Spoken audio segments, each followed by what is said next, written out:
Hello, अस्सलाम वालेकुम। मैं प्रोफेसर शमीम अहमद अपने यूट्यूब चैनल पर आप लोगों से मुखातिब हूँ। आज की बात में मैं बात करूँगा अलीगढ़ मुस्लिम यूनिवर्सिटी के बारे में। इससे पहले भी मैं बहुत से वीडियोस बना चुका हूँ और कुछ बातें जो इंटरनल प्रॉब्लम्स हैं उनके बारे में डिस्कशन किया है।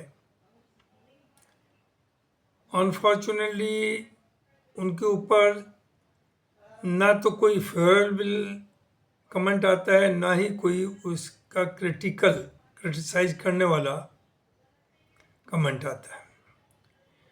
लोगों का चुप रहना हर इशू के ऊपर ये समाज के लिए, कम्युनिटी के लिए, सभी के लिए नुकसानदेह है। एनी हाउ, आज की बात में मैं बात करूँगा कि अलीगढ़ मुस्लिम यूनिवर्सिटी में कुछ रिफॉर्म्स की ज़रूरत है।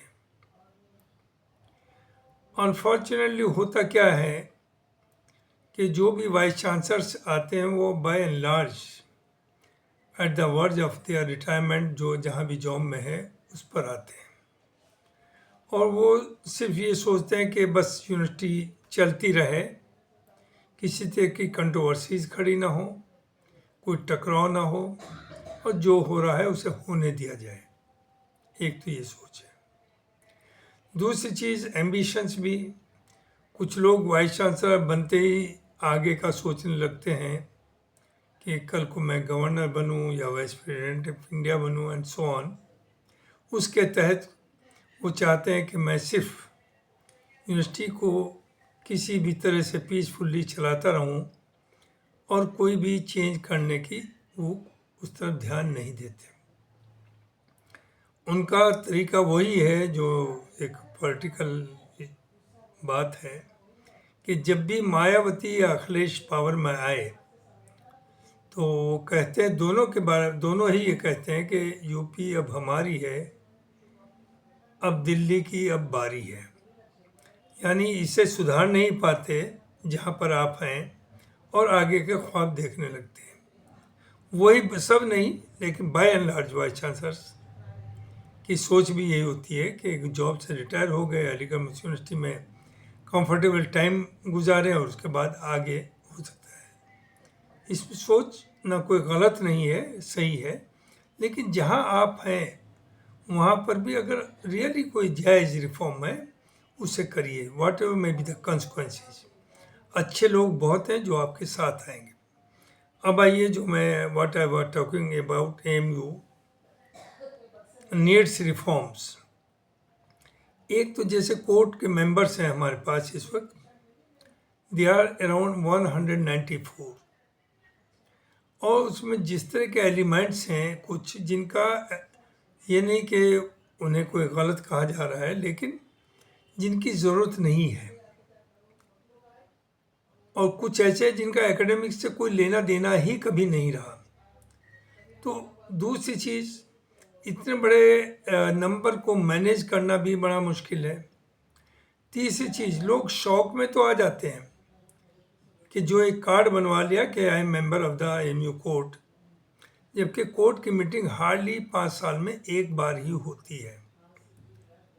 तो उस एक बार होने के लिए आप जान अड़ाए हुए हैं, इलेक्शंस लड़ते हैं, आते हैं और पॉलिटिक्स करते हैं। एमयू की मार्केटिंग होती है। तो इस नंबर को रिड्यूस करना चाहिए, जो मैनेजेबल है, जो ज़रूरी लोग हैं वो हों। इसके बारे में मैं पहले भी एक वीडियो बना चुका हूँ और मैंने कुछ सजेस्ट भी किया था उसमें चेंजेस, कि क्या क्या चेंजेस हो सकती हैं। जैसे हॉल के पोस्ट हैं, जब डीएसडब्ल्यू है, DSW is representing all the halls, तो उन्हें आप कम कर सकते हैं। उसी तरह से चेयरमैन जो है 20 के आसपास, जब आप डीन फैकल्टीज़ हैं, वो डीन्स जाते ही हैं, तो they are representing their departments. So इस तरह से आप नंबर कम कर सकते हैं। एंड आई हैड सजेस्टेड कि 84 इंस्टेड ऑफ 194 द नंबर में बी ब्रॉट डाउन टू 84। तो इस तरफ ध्यान देने की ज़रूरत है। उसके बाद जो दूसरी चीज़ मैं समझता हूँ कि फैकल्टीज़ का रीऑर्गेनाइजेशन होना चाहिए। कुछ फैकल्टीज़ तो ऐसी हैं जिसमें 20-20 डिपार्टमेंट हैं, बल्कि इवन ज़्यादा है। और कुछ फैकल्टीज़ ऐसी हैं जो सिंगल डिपार्टमेंट फैकल्टीज़ हैं, जैसे कॉमर्स, मैनेजमेंट, लॉ, थियोलॉजी। ये जो फैकल्टीज हैं दे आर सिंगल डिपार्टमेंट। वही आदमी कभी चेयरमैन है, कभी मेंबर ऑफ फैकल्टी, डीन है, और वो चूँकि डीन एग्जीक्यूटिव काउंसिल में भी जाते हैं, तो ये तो उनके साथ उन फैकल्टीज़ के साथ जाती है जहाँ 20-20 डिपार्टमेंट हैं, और वहाँ एक बार के बाद दोबारा टर्न ही नहीं आता।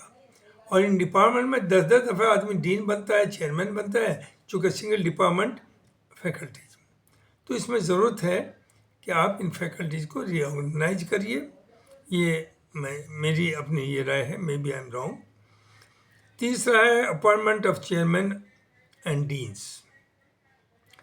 मैंने पहले इसके ऊपर वीडियो बनाया और मुझे इतलाएँ भी मिली कि लोगों में बड़ा रिएक्शन है, बहुत नाराज़ भी हैं, ख़ास तौर से वुमेंस कॉलेज के टीचर्स। लेकिन इट इज़ अ ट्रूथ कि वहाँ पर सिर्फ और सिर्फ ग्रेजुएट क्लासेस होती हैं, and they are govern by the departments. और डिपार्टमेंट में भी ग्रेजुएट, पोस्ट ग्रेजुएट और रिसर्च होती है। तो यहाँ तक तो ठीक है कि let there be 1 or 2 members from different sections of women's college in board of studies.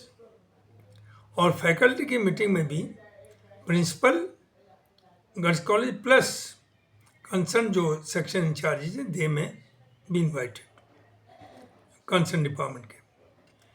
लेकिन आप उन्हें डीन बना देते हैं और चेयरमैन बना देते हैं। आप ये बताइए, जिसने 20 साल या 25 साल या 30 साल अंडर ग्रेजुएट स्टूडेंट्स को पढ़ाया हो, आप उन्हें फैकल्टी में डिपार्टमेंट में, मेन डिपार्टमेंट में ला करके चेयरमैन बना दें, फैकल्टी का डीन बना दें, तो दे आर इन कॉन्टैक्ट। लोग इसे बुरा मानते हैं कि साहब हमारी तो पावर छीनी जा रही है। अरे वो पावर छीनने का सवाल ही नहीं, बल्कि यूनिवर्सिटी को प्रॉपर्ली चलाने की बात है।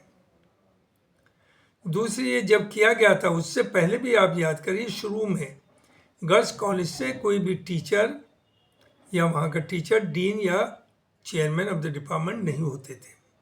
ये तो एक बार कोई पॉलिटिक्स थी, किसी को नहीं आप बनाना चाह रहे थे चेयरमैन, तो ये कानून पास कर दिया एग्जीक्यूटिव काउंसिल ने कि गर्ल्स कॉलेज की भी सीनियरिटी इसमें मर्ज किया जाएगा। तो इस पर सोचने की ज़रूरत है। आई मे बी रॉन्ग, लेकिन but it should be discuss.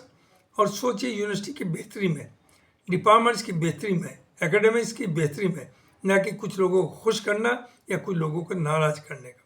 उसी तरह से आप मैनेजमेंट और कॉमर्स, इवन लॉ, तीनों को मर्ज करके एक फैकल्टी बना सकते हैं। ज़्यादातर, नॉट ओनली दिस, जिसके नतीजे ये हो रहे हैं कि कॉमर्स डिपार्टमेंट के अंदर मैनेजमेंट का कोर्स चल रहा है। क्या ये जायज़ है? जब आपका डिपार्टमेंट मैनेजमेंट है यूनिवर्सिटी में, तो मैनेजमेंट का कोर्स कॉमर्स डिपार्टमेंट में अंदर चलाना कहाँ तक जायज़ है?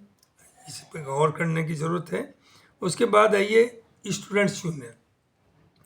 लड़कों की बार बार डिमांड आती है कि यूनियन बनाई जाए, और सर्टेनली एडमिनिस्ट्रेशन को लगता है कि यूनियन बनाने का मतलब है एक मुसीबत खरीद लेना।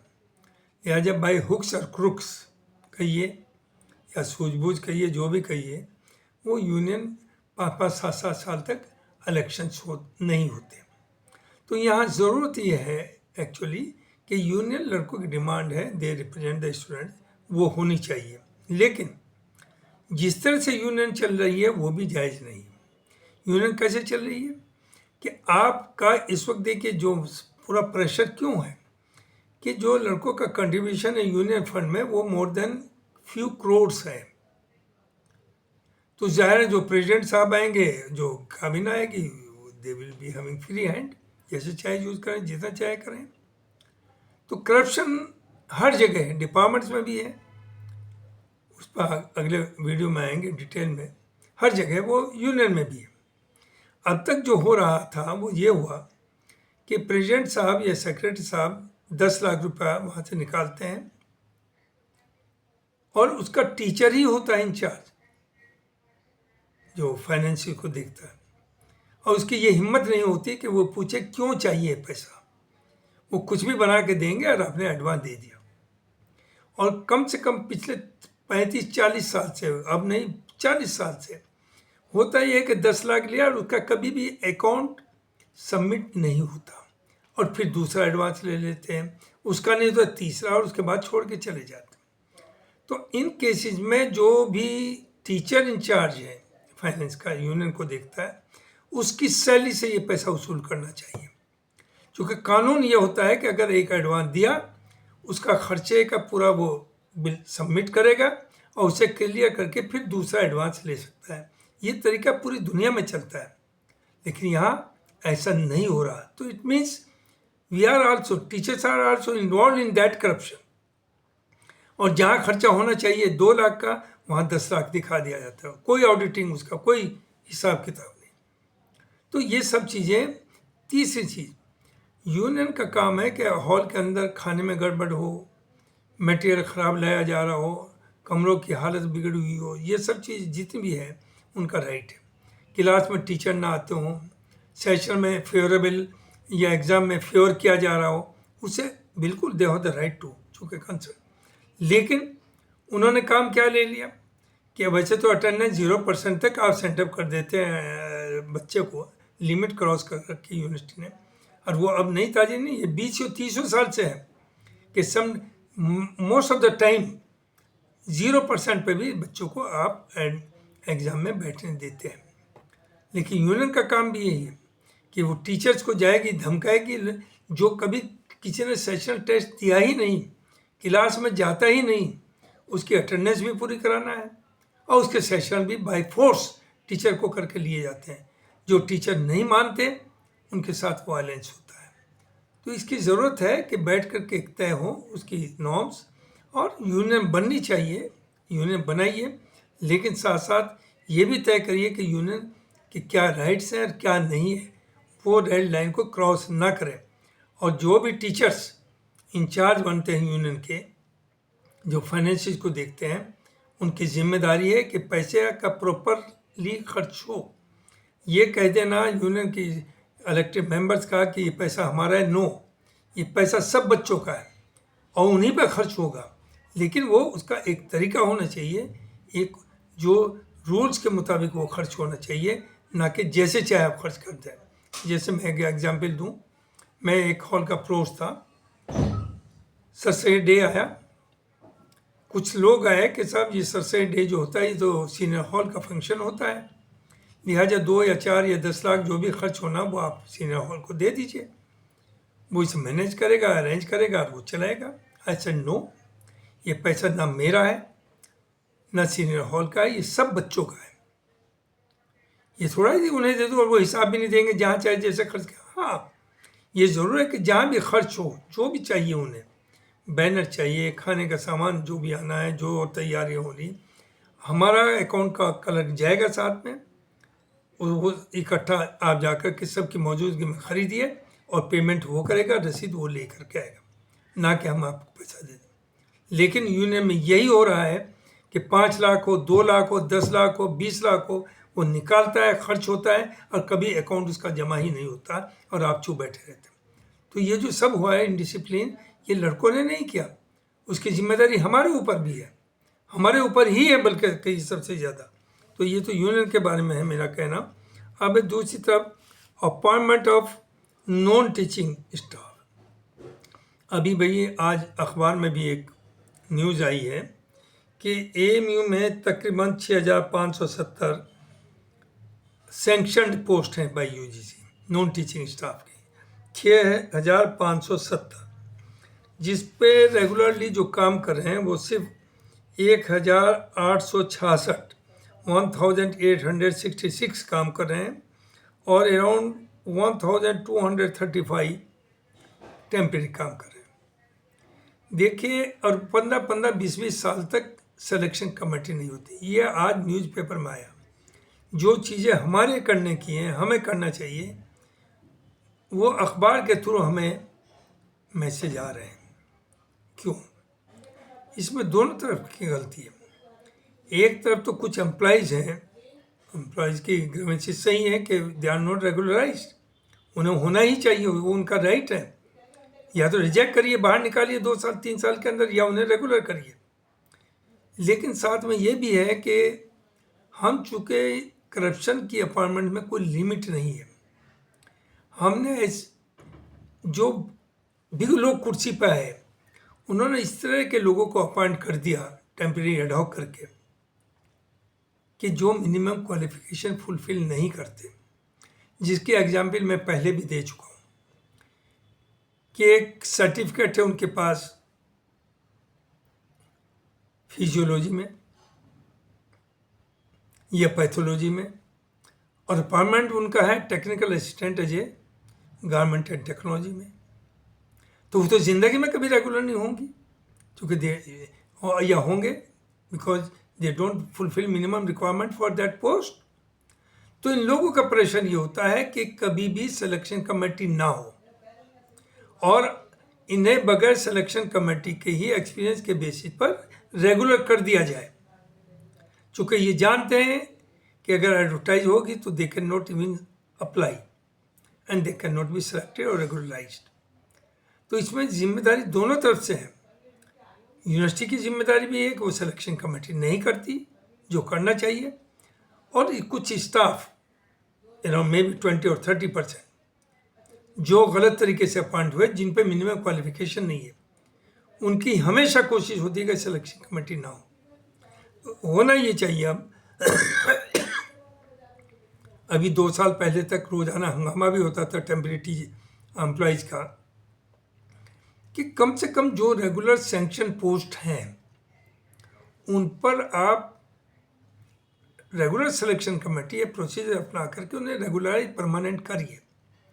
हो ये रहा है कि कुछ लोग 20-20 साल नौकरी की है और रिटायर हो गए टेम्परेरी, ना तो उन्हें ग्रेजुएटी मिली, ना लीव एनकैशमेंट मिला, ना कोई किसी तरह का फंड मिला, नो बेनिफिट, पेंशन तो मिलने का सवाल ही नहीं। तो कम से कम अभी से इमीडिएटली जो आने वाले 1-2 साल में रिटायर होने वाले हैं उन लोगों की सिलेक्शन कमेटी आप कर लीजिए, उन्हें रेगुलराइज कर दीजिए, जिससे कि उन्हें कुछ तो बेनिफिट रिटायर होने के बाद मिल सके। लेकिन हम चंद कुछ लोगों को फ़ायदा पहुंचाने के लिए कि उनकी सर्विस कंटिन्यू करती रहें, वो उनकी छुट्टी ना हो, क्योंकि वो उनका अपॉइंटमेंट तो है ही गलत, तो ये सब हो रहा है। तो ये मुझे कहना था, और बहुत ज़्यादा की ज़रूरत नहीं है कि हमें चाहे जल्दी से जल्दी जो भी हो सके reforms university vice chancellor should initiate the work कि थोड़ा कुछ करें। Thank you very much.